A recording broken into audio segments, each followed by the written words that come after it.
Is our economy a machine, like an automobile, a train, or a power plant? One constantly hears phrases such as, the economy is overheating, or needs to cool off, or could use some stimulus. These aren't harmless metaphors. They epitomize how economists have taught us to see an economy, as something that can be manipulated, guided, or driven. And guess who does the driving? The government. The government is supposed to make sure that the economy hums along at an even speed, going neither too fast nor too slow. But the economy is not a machine. It is made up of people, and no one can control what billions of them are going to do.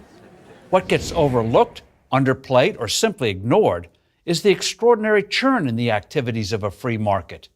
New businesses open while others close constantly. In the U.S. during normal times, 500,000 or more jobs are created each week, while another 500,000 are cut. Entrepreneurs continually roll out new products and services, most of which flop. But those that succeed can greatly improve our quality of life. What government can and should do is to positively influence the environment in which this hum of activity takes place through sensible taxation, monetary policy, government spending, and regulation.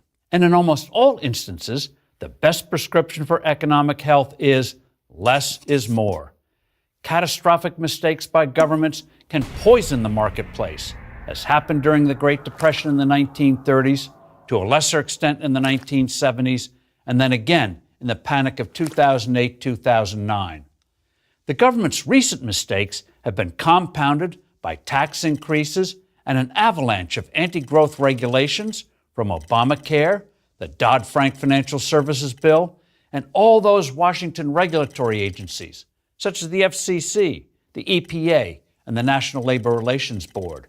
If you want to understand why the American economy has been growing at the anemic pace of 1% to 2% a year, look no further. Again, the idea of an economy that purrs along like a well-oiled machine hurts, not enhances wealth creation, because invariably it leads to growth-retarding government intervention. Which brings us to bubbles. Shouldn't the government, the argument goes, at least try to stop them from happening? Well, it depends. Those caused by misguided government policies like the housing bubble of the mid-2000s? Yes. Those caused by the free market? No. Bubbles have a bad name, but not all of them are created equal. There are healthy ones and unhealthy ones. The good kind develops when a lot of people simultaneously recognize a great opportunity. Computers are an excellent example. During the early 1980s, there was a boom in personal computers, followed by a severe shakeout, when companies such as Atari and Commodore bit the dust. In the late 1990s, a number of companies recognized the importance of search engines. Google emerged supreme, with Microsoft and others relegated to fractional market shares. More recently, mobile phones went through its own shakeout, with a dozen different brands competing for market share. Once, Nokia was king, but now the Apple iPhone and Samsung dominate. Good bubbles are a sign of a vibrant and innovative economy. The excesses are ultimately squeezed out, and capital is redeployed to more promising opportunities. But bubbles artificially created by government policies, such as the housing bubble, are disastrous. The housing crisis was largely created by government policies, including pushing banks into giving mortgages to people who could not really afford them. When large numbers of those borrowers stopped making their payments, the market crashed and everyone got hurt by unnecessary government meddling. Finally, there are business cycles. Shouldn't the government smooth those out? Economists have puzzled over business cycles, the ups and downs of an economy, for more than 200 years.